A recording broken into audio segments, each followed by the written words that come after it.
today I'll be talking about my previous life as a teacher. Specifically, I'll be going into the 5 things I wish I knew before going into education. The very first one is we were told statistically that the teacher turnover rate is very high, and the reasons that I was given in college was like, females go into that workforce, so then usually they leave for maternity leave, and that's why, especially in early childhood, the teacher turnover rate is very high.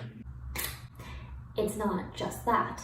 I feel like they just focus on that to kind of like avoid the reality that there are many reasons why there is teacher turnover rate, but the highest thing would be that it is very demanding and the financial compensation does not measure up to it. So when I say that it's demanding, it's all the hours that you put in after work hours. They're not accounted for. The financial compensation does not add up to that. Personally, as an early childhood educator, there was a lot of work, not in terms of like grading papers or assignments or anything like that, but it was very physically and mentally demanding. When your students are a lot younger, they're a lot more dependent on you, and so physically they're dependent on you, like putting clothes on or taking clothes off, or being able to go to the bathroom by themselves, like potty training. College did not prepare me for the whole potty training thing. But yeah, just like as an early child educator, everything's just a lot more. They're just a lot more highly dependent on you. Because of that, you get drained a lot more quicker. Working with kids, especially if they have special needs, at a younger age, communication can be a lot harder, especially if you're in a classroom with 18, 3, 4-year-olds. It's a lot to kind of process. It's a lot for classroom management. Being a teacher isn't just one job. It's a very holistic job where there's just a lot of roles kind of rolled up into one. Second thing that I would have liked to know, which my mother kind of gave me an idea because she's also a teacher. She said that the first year is hard, and when I mean it's hard, it's first year is hard. Not because of like a certain school or a certain classroom. It's just when you're finally transitioned into being a teacher, you are in that role and you are the teacher. There's no one else above you inside your classroom. You're in charge of everything. There's just a lot of moving parts that are suddenly kind of put onto you that it's really hard to handle, especially like making lesson plans. If you don't have a lot kind of like prepared ahead of time, it's really hard to kind of like come up with like weekly curriculum. So my advice to you, if you are going to go into teaching, is to have some framework of a curriculum set before you go into it. I went into it blind, and it was extremely hard to come up with a week's worth of lessons every single week, on top of observations and documentation and communication with parents and just keeping track of their development in general. It's a lot. The third thing that I would have appreciated to have known before going to teaching is just the emphasis that teaching isn't for everyone. All my professors kind of said that like during their classes where teaching isn't for everyone, and I was just kind of like scoff like who wouldn't have the compassion for children and the intelligence to kind of like work with kids. It's like, look, I thought I could. I thought I had the patience to. I thought I had the grace to, but it turns out it's not a fit for me. And also, teaching isn't for everyone in the sense of traditional teaching. There is teaching in the forms of like being a coach or being a tutor or being a dance instructor or being a music instructor. There's a whole world out there in terms of what kind of teacher you can be, but sometimes being a traditional classroom teacher is not going to be for you. I thought that that was a given that it would be for me because my mom is a classroom teacher and she's been at it for decades, and I couldn't even last 3 years. Wow! So it's not for everyone. The fourth thing I would have liked to know is kind of tied in with what I said before, but it's that college doesn't prepare you for the real world. Yes, they give you practicums to kind of like get a practice test, testing the waters of like what it's like to be in a classroom and being the instructor in the classroom, but in that environment you still have that safety net of the actual classroom teacher being in there with you. Your first year, boom, you're in there and it's all you. You're responsible for these children, you're responsible for all of these things, and they don't really prepare you for that magnitude of responsibility and work that's suddenly thrown onto you. For example, I took a special ed class because it was one of my requirements.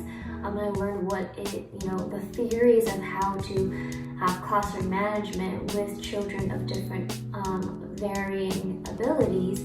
But when reading it from a textbook and kind of like working through case studies is very different when you have a student with special needs in your classroom in real time, and you need to figure out what to do when a child is throwing a tantrum, rolling around on the floor.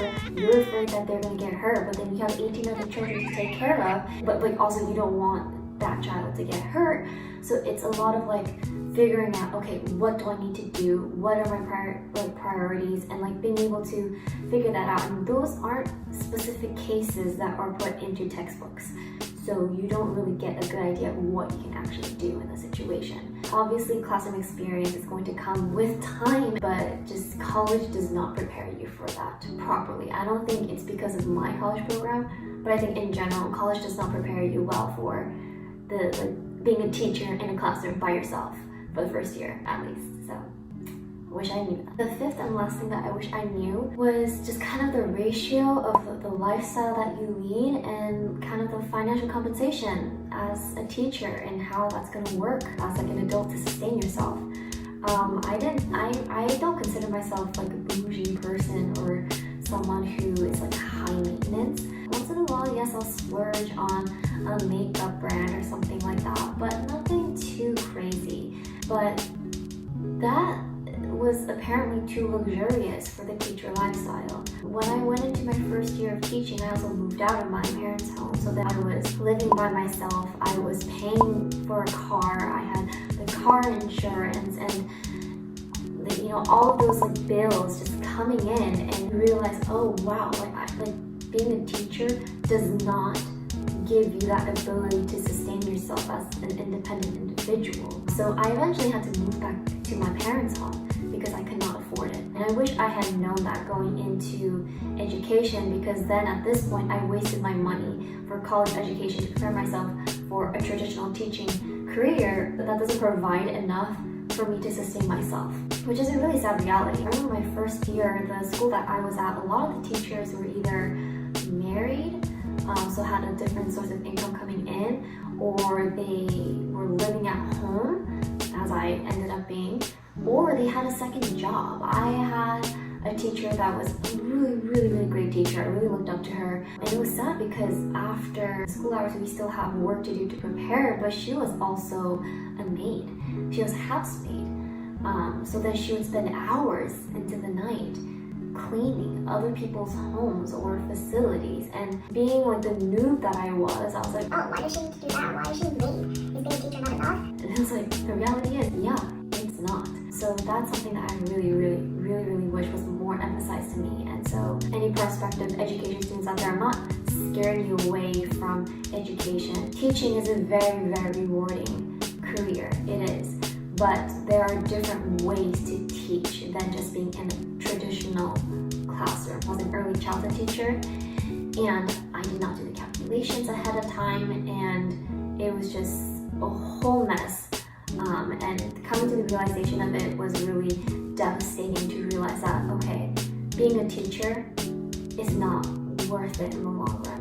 And it's a really sad realization when you think about all the work that you put into it and the difference that you think you're making in children, and how basically teachers are the people who mold the children of the next generation who become the next leaders. But apparently that doesn't call for the proper financial compensation. It's a sad reality. So those are the 5 things that I wish I knew going into education. I feel like a lot of teachers will resonate with what I've said, but it could be different for everyone. I hope this helps, or this was interesting to you if you're not a teacher, or it helps you kind of get insight on what teachers are going through nowadays. Make sure to like and subscribe if you would like to hear more of this kind of content. Thank you for watching. Bye!